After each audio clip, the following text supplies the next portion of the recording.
안녕하세요. 너무 추워요. 안녕하세요. 요즘 어떻게 지내세요? 저는 뭐 또 이제 코로나의 여파로 또 아이와 또 집에서 잘 지내고 있고요.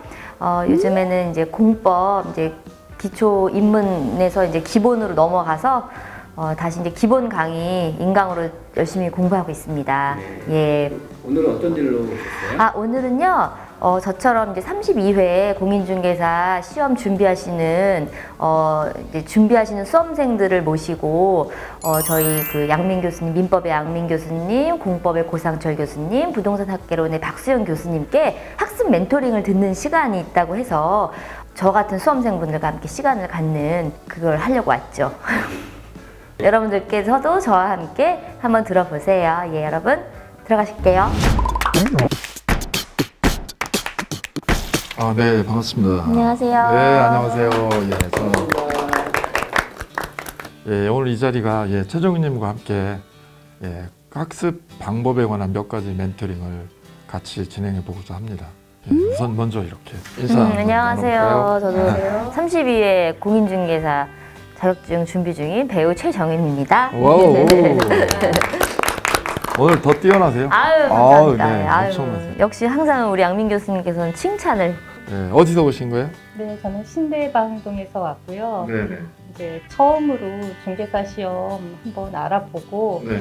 앞으로 저희 그 노후에 대해서 조금 생각해 보면서 이거 준비하면 좋겠다 생각해서 한번 말씀드리러 왔습니다. 네, 저도 이제 막 시작해서 친구한테 소개를 받고 이런 강의가 있다는 얘기를 듣고 이제 어떻게 시작을 해야 될지 너무 막막하고 그랬는데 어떻게 준비를 하면 좋을지에 대한 아웃라인도 잡아볼 겸 해서 왔습니다. 예, 첫 출발이고 하니까 우선 새해 인사 겸 저도 인사를 드리겠습니다. 계획하신 거 꼭 이루시고 결과 내는 한 해가 되기를 바랍니다. 네, 감사합니다. 그리고 제가 준비한 거 몇 가지 학습 멘토링 잠깐 짧게 진행하도록 하겠습니다. 자, 제가 준비한 몇 가지 자료 한번 같이 보도록 하겠습니다. 민법이 총 4개 파트로 구성되어져 있고요. 총칙편, 물권법, 계약법, 특별법 이렇게 4개 편으로 되어 있어요. 이 부분을 제가 준비한 이유는 각 파트별로 난이도하고 접근 방법이 조금 달라요. 일반적으로 제일 어려워하는 데는 물권법이에요. 점수도 비교적 잘 안 나오고요. 그래서 이 부분이 이제 관건이라고 생각하시고 나머지 부분 계약법하고 특별법은 비교적 공부하기도 쉽고 점수도 잘 받아요. 이쪽이 10문제, 여기 6문제 됐고 여기 많이 맞추세요. 우리가 접근할 때 제일 편한 부분은 이쪽이에요. 계약법하고 특별법을 먼저 하시는 게 좋습니다. 근데 거꾸로 책은 여기부터 돼 있어요. 민법 총칙부터. 근데 여기가 좀 어려워요.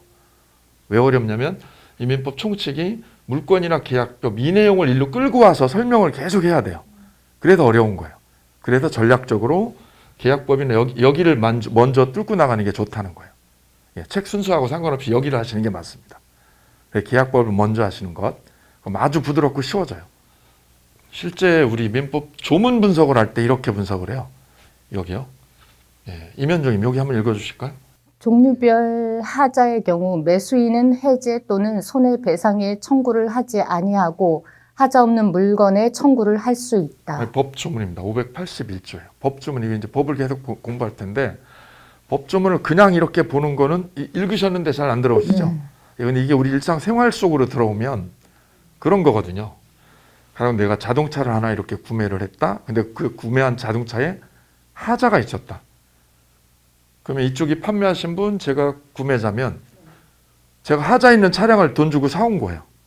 그럼 누가 책임을 져야죠, 하자에 대해서? 판매한 사람. 판매한 사람, 그죠? 판매자가 산 사람한테 책임지는 거예요. 그거에 대해서 우리 민법이 적어놨어요. 581조에.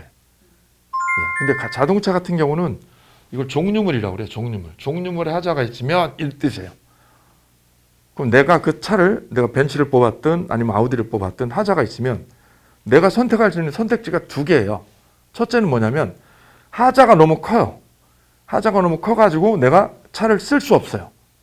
그럼 쓸 수 없으면 어떡할까요? 반품하죠. 파기하고 돈 환불받아요. 그걸 계약 해제라고 그래요. 해제합니다. 해제. 이거는 하자가 클 때요. 근데 하자가 크지 아니하고 아주 소소한 부품에 뭐 조그만 결함이 있다. 이러면은 반품 안 해줘요. 왜? 그거는 그 소모품 있잖아요. 소모품 바꿔주면 되잖아요. 그럼 반품 안 해주거든요. 그때는 어떻게 하냐면 손해배상으로 해요. 돈으로 변상받아요. 계약을 해지하든지 아니면 손해배상을 걸든지 둘 중에 하나를 하는 거예요. 근데 그 다음에 보시면 해제나 손해배상 청구를 하지 아니하고라고 돼 있죠. 요걸 잘 들여다보시면 조문이라서 이게 예민해요. 해제 또는 뭐를요? 청구. 손해배상 청구를 하고요, 아니하고? 아니요. 아니하고. 요거 두 개를 안 하고죠. 아니하고 뭘 할 수 있다는 거죠? 하자 없는 물건으로 대체할 수 있다는 거죠. 새 차를 나한테 돌려달라 이렇게 하는 거거든요. 바로 조문을 읽으면 안 들어와요. 근데 그 조문을 우리 일상생활 속 이야기로 이렇게 풀어서 이렇게 깔아주면 민법이 그렇게 어렵지 않더라는 거죠. 내가 차를 샀는데 하자가 있어. 그때 문제가 이 문제예요. 요즘 또 문제되는 게 뭔지 아세요? 여당하고 야당에도 문제를 유발했던 것 중에 하나가 백신이죠. 네. 백신 구매에 대해서 왜 늦었냐 안 늦었냐 막 이 얘기 했었잖아요. 그게 민법하고 관련이 있어요. 그게 왜 그러냐면 정부 측에서는 그 화이자나 이쪽에 백신을 사려고 했어요. 근데 그쪽에서는 뭐를 요구하는 거냐면 판매자가 가령 뭐 1000만 병을 가져가라. 백신 1000만 개를 가져가라 그러는데 판매자는 뭘 요구하는 거냐면 이게 백신이 아직 완전치 않잖아요. 짧은 기간에 만들어서. 그죠? 근데 걔네들이 요구하는 게 뭐냐면 만약에 사가지고 우리가 백신을 여기다 주사를 했는데 부작용이 있잖아요. 내가 실명이 됐다. 간이 이상해졌다. 그런 부작용에 대해서 면책조항을 넣은 거예요. 부작용에 대해서 법적으로 어떻게 하겠다는 거예요? 책임을 안 지게 해달라는 거죠. 판매자가. 그러니까 구매자 입장에서는 망설여지는 거지. 우리가 실생활에서도 보면 물건 판매할 때 매도자가 내 책임을 면책받기 위해서 쓸 수 있는 카드가 이거예요. 하자가 생겨도 면책된다. 책임 안 지겠다. 이런 거를 계약서에 넣어버리면 책임에서 면책될 수 있어요. 그게 우리 실생활에서도 바로 문제가 되잖아요. 그 백신 문제하고도. 이게 하자 담보 책임이라는 거거든요. 그래서 이렇게 법조문으로 보면 이렇게 낯설었는데 이게 생활 속으로 오니까 금방 재밌어지죠. 예. 이게 민법이 그래 들어가 보면 재밌어요. 근데 이게 시험 문제 올해 이렇게 나왔어요. 보실까요? 예, 한번 보시면 우리 최정희님 오셨으니까 한번 읽어주실까요? 불특정물의 하자로 인해 매도인의 담보 책임이 성립한 경우 매수인의 권리로 규정된 것을 모두 고른 것은 불특정물의 하자가 종류물의 하자예요. 종류물의 하자로 인해서 매도인의 담보 책임이 성립했을 때 매수인의 권리가 이거죠. 매수인이 할 수 있는 게 뭐죠? 해제. 그다음에 손해배상 청구. 손해배상 청구. 그걸 하지 아니하고 대신에 뭐 할 수 있죠? 새로운 물건으로 하자 없는 물건 새 거 달라. 청구한다. 예. 그러면 첫 번째 해제권 오케이. 손해배상 청구권 오케이. 감액 청구는 여기 없죠. 네. 이 조문을 꼼꼼하게 보셨어야 돼요. 감액은 없죠. 그럼 네 번째는 완전물이라는 게 이거죠. 완전물이라는 게 여기서 찾으면 하자 뭘까요? 없는 거라는 거구나. 하자 없는 물건. 하자 없는 물건은 완전물이라고 해요. 완전물 달라. 새 차 뽑아달라 이거죠. 따라서 이 지문에서 정답은 기억, 니은, 니을이죠. 디귿만 빼고요. 이 문제는 582조 조문을 그냥 생각을 하고 공부하신 분은 별게 아닌 거고 그냥 조문을 이렇게 쓱 읽고 지나가신 분은 굉장히 어려운 거예요. 이런 식의 문제가 우리 실제 시험에서 볼 수 있는 것들이에요. 그러면 이제 최근 출제 경향 몇 가지 보면 준비한 게 29회, 30회, 31회 이렇게 했는데 여기 보실까요? 다른 건 이렇게 보시면 되고 기출지문 재출제가 많죠. 그죠? 기출지문이 거의 많이 나와요. 90%에서 85%, 87%. 그죠? 네. 또 하나 특성이 여기죠. 사례 문제죠. 민법은 가불병으로 나온 거를 사례 문제라고 그래요. 가불병으로. 아까는 조문 그대로 나왔죠. 근데 이 사례 문제는 가불병 형태로 나오죠. 14개, 12개 이 정도 나와요. 요게 요즘 추세예요. 그리고 박스 문제가 좀 보세요. 많아져요. 3문제, 6문제, 9문제. 많아지죠. 박스 문제는 어떤? 박스는 이렇게 그 안에 기역, 니은, 디귿, 니을을 넣어놓고 옳은 걸 모두 골라라요. 난이도가 있는 거예요. 그래서. 그렇죠. 이게 왜 많아질까요? 이유는? 난이도를 높이려고. 예전에도 시험 봤는데 예전에는 왜 안 그랬는데 왜 그럴까요? 응시자가 많아져서. 맞아요. 응시자가 많아졌어요. 그래서 이 공부를 좀 꼼꼼하게 하실 필요가 있어요. 난이도 때문에. 예. 최근 경향 특성 요거 사례하고 박스 많아지는 거 꼭 체킹하시면 되시겠고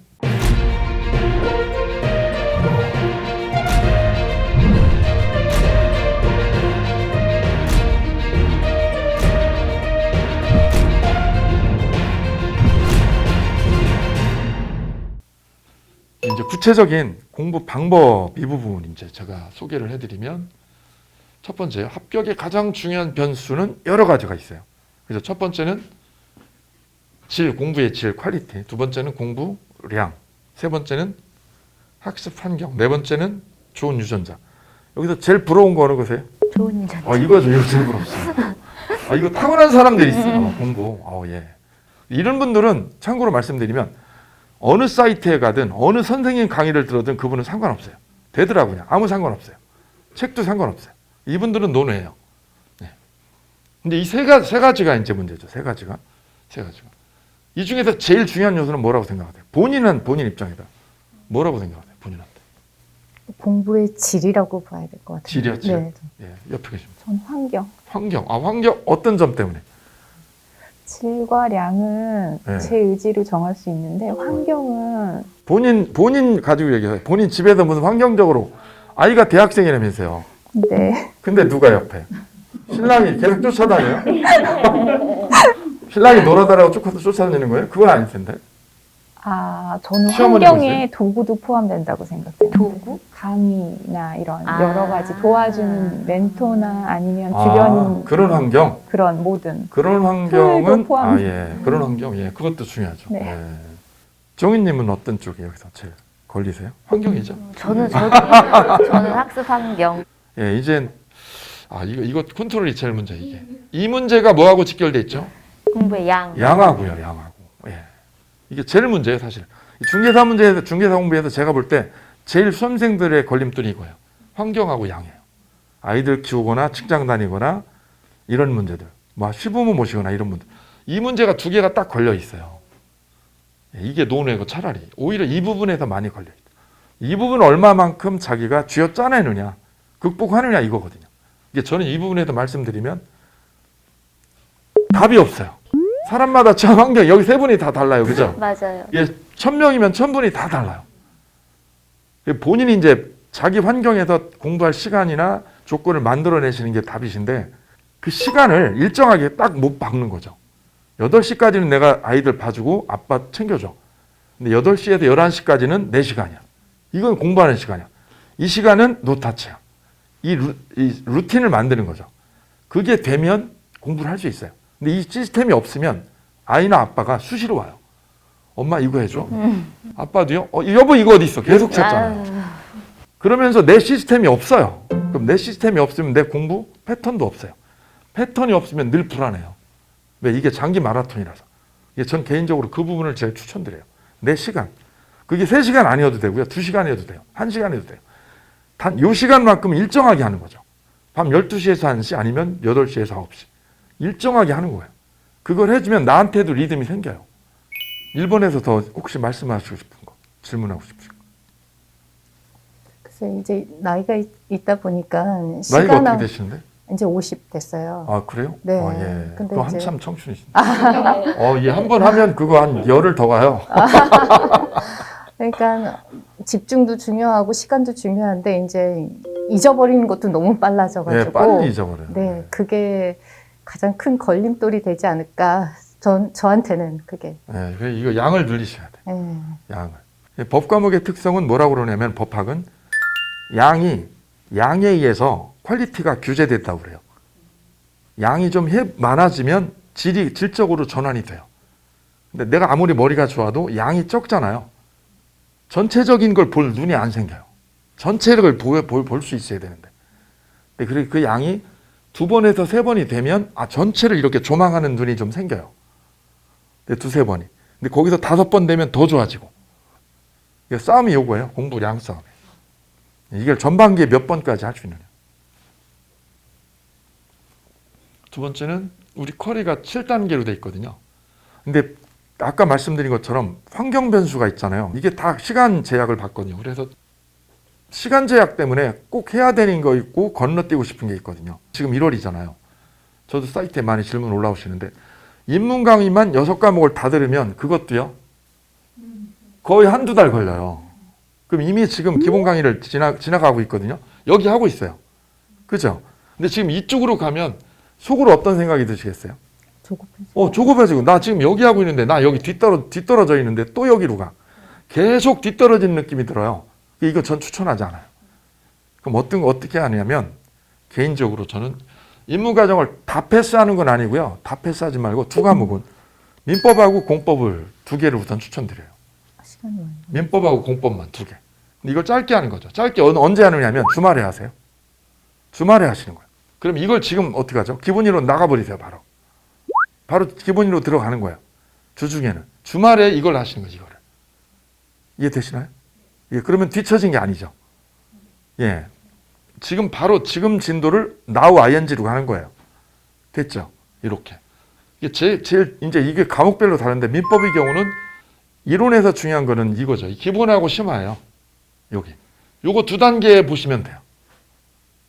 그러니까 요 두 개를 다 하셔야 돼요. 대체로 한 5대5 정도 되거든요. 합쳐야 하나가 돼. 합쳐야. 그러니까 절대로 놓치면 안 되는 과정은 그럼 여기예요. 그리고 세 번째 보시면 두 가지 접근 방법이 있어요. 요거 보실까요? 요일별로 한 과목씩 돌리는 방법이 있어요. 요일별로 한 과목씩 돌리는 거는 월요일 날 개론, 그 다음에 화요일 날 공법, 수요일 날 뭐 중개사법, 목요일 날 민법 이렇게 따로따로 돌리는 거죠. 6분의 강의를 이렇게 계속 돌려보는 거예요. 재밌어요. 6분의 강의를 돌리니까 지루하진 않아요. 근데 문제는 축적되는 양이 너무 적어요. 내가 2달을 봐도 8번밖에 못 본 거예요. 근데 밑에 거는 일정 기간 동안 한 과목을 집중 공략하는 거예요. 그냥 개론을 한 달 내내 보는 거예요. 그러면 개론 떼버려요. 민법도 마찬가지예요. 민법을 한 달 내내 본다. 그럼 끝나는 거예요. 어느 게 나으시겠어요? 이게 정답이 없어요. 개인차가 그러네요. 있거든요. 저는 이걸 추천드려요. 집에 계신 분들은. 한 달 동안 한 과목 보는 거예요. 그죠? 약간 리듬을 약간 지루할 수 있죠. 그래서 제가 추천드리는 건 두 개를 보라는 거예요. 두 과목을 돌리시라고. 한 달이면 한 달.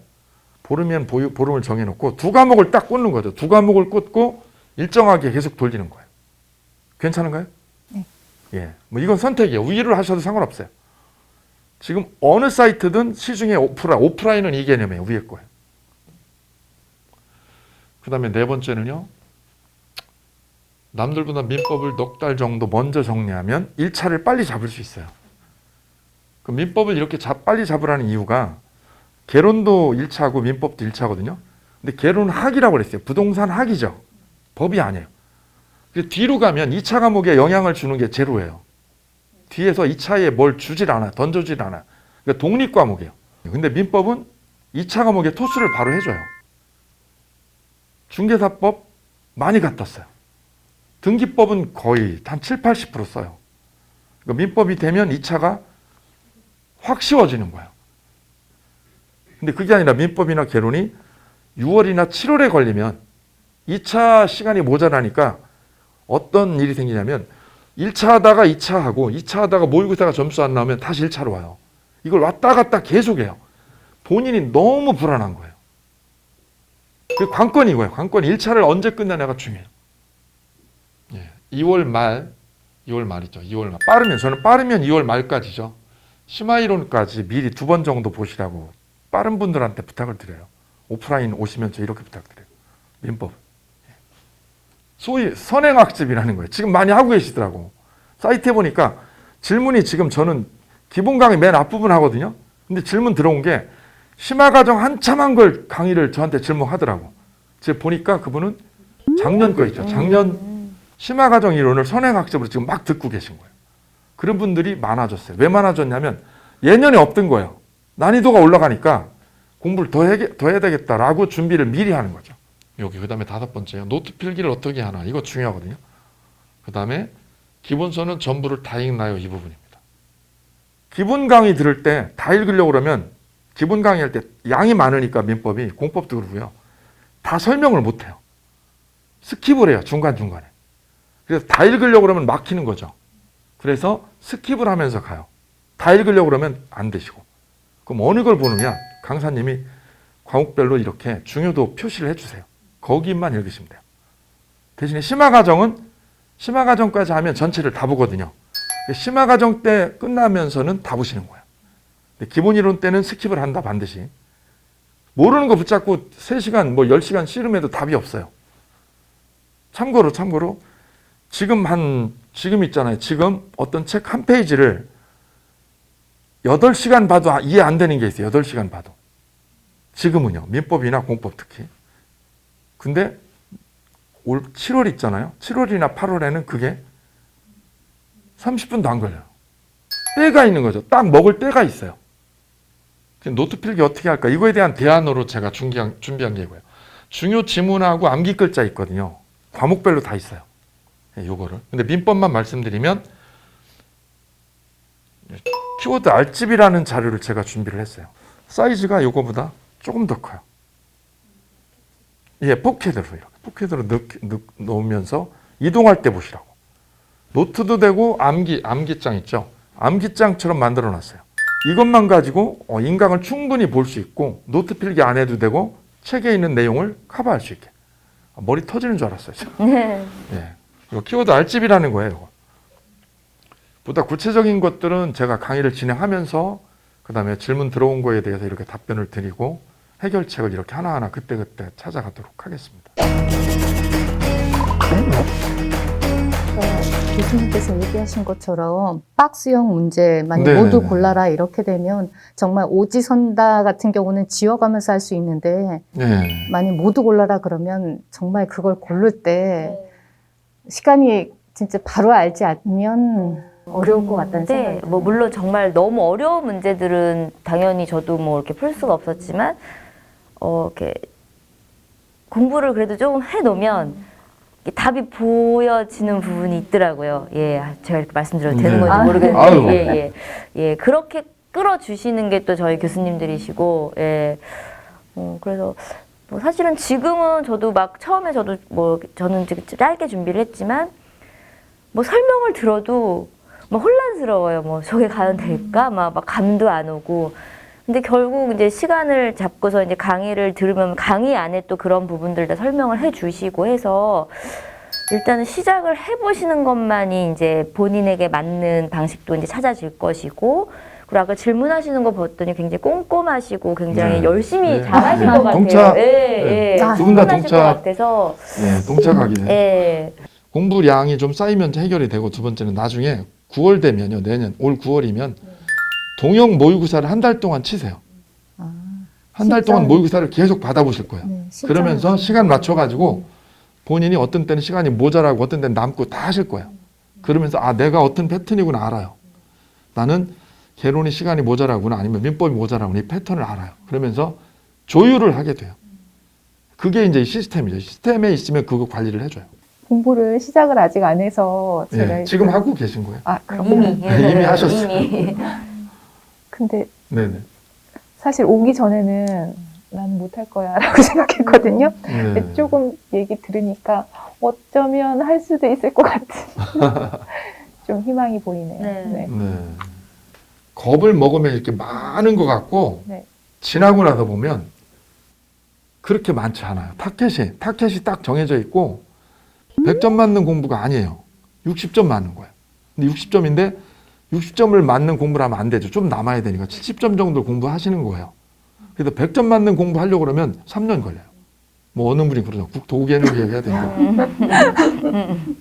그러니까 70점 맞는 공부를 하시려면 양을 버리셔야죠. 근데 버리는 능력이 내가 수험생이 내가 알지 못하니까 못 버리잖아. 그래 강사 힘을 빌리는 거예요. 강사들이 버려주거든요. 이걸 버리시라고. 별 3개짜리, 별 2개짜리 계속 체킹해 드릴 거예요. 그러니까 책이 지금은 이렇게 책이 그냥 이렇게 평면이지만 한 4개월 지나면 책에 별 3개, 별 하나 그냥 이게 표시가 되면서 입체적으로 바뀌어요. 여기가 중요해 딱 보여요. 아까 말씀하신 게 이제 연륜이 있으셔서 이제 자꾸 까먹으실 거라고 생각하잖아요. 젊으신 분들도 다 까먹어요. 네, 정말. 저도 막 방금 본 거 돌아서면 너무 어려우니까 익숙하지 않아서 머릿속에 남는 게 없더라고요. 근데 계속 어쨌든 강의를 들으면서 이 용어가 익숙해지고 하면 나중에는 머릿속에 남아 있더라고요. 근데 처음에는 이게 안 남아 있어요. 그러니까 저도 아까 읽어보라고 했던 그 말 자체도 뭐 아니하고 뭐 이런 식으로 되면 이게 무슨 말일까. 근데 이걸 사례를 이렇게 좀 녹이니까 이게 멀지 않죠. 네. 이게 민법이 그래서 이제 과목별로 다 특성이 있거든요. 근데 민법은 우리 개인하고 개인끼리 분쟁 얘기를 다루는 거라서 네네. 본질을 보면 우리가 늘 생활 속에서 접하는 것들이에요. 그 다음에 민법은 특히 그 이렇게 재밌게 내가 민법하고 이렇게 교감을 하는 게 필요해요. 예, 왜 일단 쉽다, 재밌다라는 느낌만 가지면 민법은 성공해요. 6월 달에 제가 강의를 나갔는데 6월 달에 6월 말이죠. 6월 말에 딱 엘리베이터 타는데 처음 오신 분이 계시더라고요. 인사를 딱 하더라고요. 이렇게 쳐다봤더니 그 아저씨가 저 처음 보는데 그랬더니 이분이 자기도 오늘 처음이라는 거예요. 근데 인사를 딱 하면서 자기는 시험에 합격할 거라는 거예요. 그래가지고 아니 오늘 어떻게 오셨는데 공부 좀 힘드신데요 이거 그랬더니 자기는 합격하려고 왔지 떨어지려고 안 했다는 거예요. 그러면서 무슨 얘기 하시냐면 여기 수험생 다 떨어져도 난 합격할 거라는 마음으로 오늘 온다는 거예요. 대단한 자신감. 대단하지 않아요? 네, 마음가짐. 마인드가 네. 예. 그러고는 딱 동차 합격했어요. 오. 7월 달에 오시고 와. 6월 말인데 지금이면 뭐 1월이니까 충분하시죠. 예, 여유 있으십니다. 답답하면 진짜 막 소통창이 굉장히 많아요. 이게 교수님들과도 소통을 할 수 있고 뭐 문제를 봐도 정말 아무것도 몰라. 근데 내가 이 질문을 하면 너무 부끄럽고 창피할 것 같음에도 불구하고 질문을 하면 정말 성심성의껏 다 이걸 답변을 해주세요. 저라서가 아니라 어떤 수강생들에게도 다 그렇게 해주셔서 그때마다 좀 채찍질을 막 해주셨던 것 같아요. 예. 그래서 놓고 싶을 때도 있었는데도 그래도 오히려 막 솔직히 교수님들이 뭐 우리를 뭐 꼭 붙여야 될 이유도 없고 뭐 하기 싫은 학생 뭐 이렇게 버릴 수도 있는 거잖아요. 근데 되게 꼼꼼히 그걸 잡아주시더라고요. 예. 처음 마음하고 끝까지 똑같지는 않을 거예요. 중간에 5, 6, 7월 중에 한 번 위기가 온다고 그래요. 솔직히 말하면 한 번이 아니라 여러 번 와요. 네. 이게 장기 레이스니까 아우 하기 싫어 이 생각이 여러 번 들어요. 누구나 다 그 얘기를 해요. 1000번도 더 포기하고 싶었다. 근데 포기만 안 하고 그냥 포기만 안 하면 끌려만 이렇게 가면 이렇게 거의 만들어져요. 반복을 오래 해주니까. 지금 코로나 때문에 어쩔 수 없이 이제 온라인으로만 수업을 하게 되는데 예전 같은 경우는 저희 아들도 분명히 현장 강의하고 온라인 강의하고는 뭔가 차이가 있을 거다. 근데 지금은 그런 거 없이 온라인 강의의 퀄리티가 훨씬 더 좋아지고 진짜 거기 더 집중을 해서 만드시고 그럴 것 같다는 생각은 들어요. 예, 더 많이 강사님들이 연구해서 네네. 온라인으로 이렇게 실효성 있게 많이 만들려고 애쓰고 있습니다. 예, 오늘 이렇게 자리해 주셔서 고맙고요. 제 맡고 있는 민법 과목 기회가 되면 열심히 같이 호흡 맞춰서 공부하시고 제가 민법을 올해 여러분 원하는 그 이상의 점수로 여러분을 올려드리도록 최선을 다하도록 하겠습니다. 소중한 시간 내주셔서 감사합니다. 감사합니다. 네.